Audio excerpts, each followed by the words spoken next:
இது இன்னும் அழுதுட்டு உட்காந்துருக்க? கஷ்டம் எனக்கு. என்னத்த பெரிய கஷ்டம் சொல்லிக்கிட்டு இருக்க? டூருக்கு போகணும்னு அடம் பண்ற. வீட்டுல பெரியவங்க இல்லாம எப்படி குழந்தைங்கள தனியா அனுப்புவாங்க? பயமா இருக்குல்ல. அதுவும் இல்லாம லெட்டர் எல்லாம் வேற கேக்குறாங்களாம். அம்மா அது ஒன்றும் பெரிய லெட்டர் இல்லம்மா, நான் கூட எழுதி தரேம்மா. யாரும் இங்க எழுத தெரியாமலாம் இல்ல, அவங்க கேட்குற விஷயம் அந்த மாதிரி இருக்கு. அம்மா ப்ளீஸ்மா என்னை டூருக்கு அனுப்புங்கம்மா. முடியவே முடியாதுன்னு சொல்லியாச்சு. மறுபடியும் அழுதுகிட்டு இருந்தேன். அதுக்கப்புறம் தான் எடுத்துட்டு வருவேன். என்னம்மா இவ இன்னும் அழுதுகிட்டு இருக்காளா? அக்கா நீயாவது சொல்ல எனக்காக அம்மா கிட்ட ப்ளீஸ். சாரிடா அக்கா கிட்ட கெஞ்செல்லாம் செய்யறாங்க மேடம். அக்கா விளையாடாதக்கா, என் ஃப்ரெண்ட்ஸ் எல்லாம் போறாங்க டூருக்கு, நான் மட்டும்தான் போகல. ஜாலியா இருக்கும், உனக்கு தெரியும்ல எவ்வளோ ஜாலியா இருக்கும் ட்ரிப்புன்னு.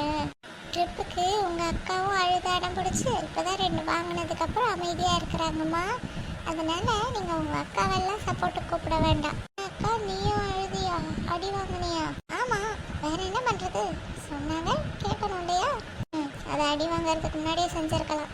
அக்கா தான் போகல, நான் மட்டுமாவது வீட்டுக்கு ஒருத்தர் போகணும்ல, போயிட்டு வந்துடட்டுமா? உனக்கு மத்து வேணும்னா சொல்லு, உடனே எடுத்துகிட்டு வர சொல்கிறேன். நான் வேணா போய் எடுத்துகிட்டு வந்துடவா? அக்கா உனக்கு எவ்வளோ ஒரு ஆர்வம், என் மேலே பாசமே இல்லையா தங்கச்சின்னு? சண்டை போட்டு முடிங்க, நான் கொஞ்சம் கடத்தரு வரைக்கும் போய் வேண்டிய காய்கறி எல்லாம் வாங்கிட்டு வந்துடுறேன். அம்மா நானும் வரேம்மா உங்க கூட. அங்கே வந்து எனக்கு இது வேணும் அது வேணும்னு கேட்டு என்னை தொல்லை பண்ணுறதுக்கா?